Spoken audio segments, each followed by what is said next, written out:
Oil వేసేస్తున్నా కొంచెం. చూడండి friends, onions కొంచెం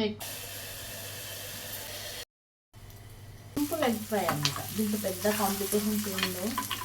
వంట రాని వాళ్ళు కూడా జస్ట్ ఈజీగా ఇట్లా వేసుకోవచ్చు అంతే. ఇందులో మనం కొంచెం కొంచెం అల్లం వెల్లుల్లి పేస్ట్ అండ్ సాల్ట్. మోస్ట్లీ ఏంటంటే సాల్ట్ వేయడం వల్ల మనకు ఆనియన్స్ కొంచెం బ్రౌన్ కలర్ వస్తాయి.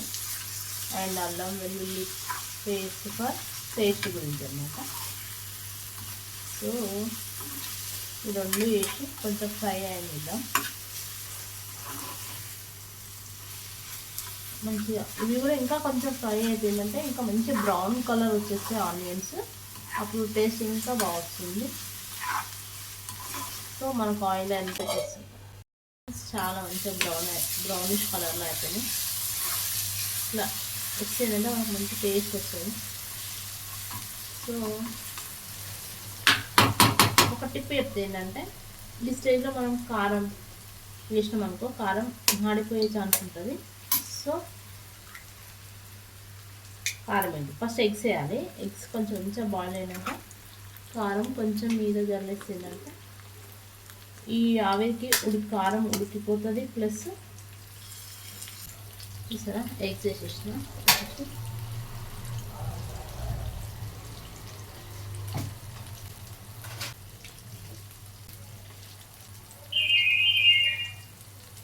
దీనికి కారం ఎక్కువ వేసుకోవద్దు, ఎందుకంటే ఆల్రెడీ మనం కర్రీలో సైడ్ డిష్గా యూజ్ చేస్తాం కాబట్టి. ఇంతే అనమాట. కారం ఇంకా కొంచెం పడితే సాల్ట్ యాడ్ అవుతుంది. అది ఫైనల్గా దించేటప్పుడు టేస్ట్ చూసి యాడ్ చేసుకుంటాం. దీని ఇట్లానే ఇప్పుడు స్లిమ్లో పెడతాం అనమాట.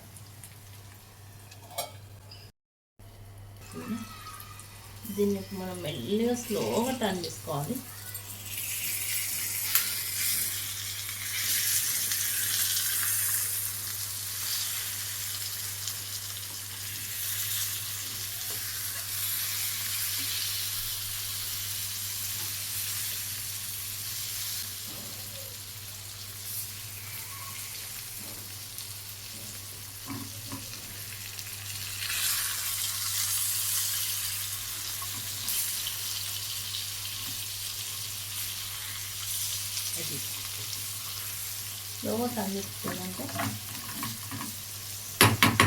స్లోగా టర్న్ చేసుకుంటే చిన్న చిన్న పీసెస్ కాకుండా మంచిగా కొంచెం పెద్దగా ఉంటుంది గుడ్డు పీసెస్.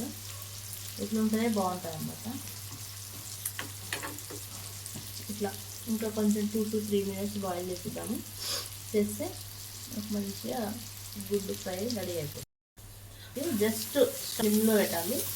ఇంకా కుక్ అయిపోతుంది. 2-3 times ఇది కలపాల్సిన అవసరం లేదు. జస్ట్ ఒక్కసారి టర్న్ చేస్తే అయిపోతుంది. చూడండి ఫ్రెండ్స్ ఎంత మంచిగా ఇట్లా మనకు ఎగ్ అనేది ఇట్లా వచ్చేసేయాలి. ఇట్లా రావాలి, బాగుంటుంది. పప్పు చారు కానీ పప్పు కానీ ఏదైనా లిక్విడ్ కర్రీస్ ఉన్నప్పుడు మనకి పక్కన డిష్లో బాగుంటుంది. ఇట్లా ట్రై చేసి చూడండి. అండ్ నాకు కామెంట్ సెక్షన్లో చెప్పండి కూడా ఎట్లా వచ్చిందని. కొందరు ఇష్టం ఉన్న వాళ్ళు ఆనియన్స్ వేసుకుంటారు. ఆనియన్స్ ఇష్టం లేని వాళ్ళు స్కిప్ కూడా చేయొచ్చు. ఇట్లా డైరెక్ట్ ఫ్రై చేయొచ్చు. Thank you friends, bye. మన గుడ్డు ఫ్రై అయిపోయింది.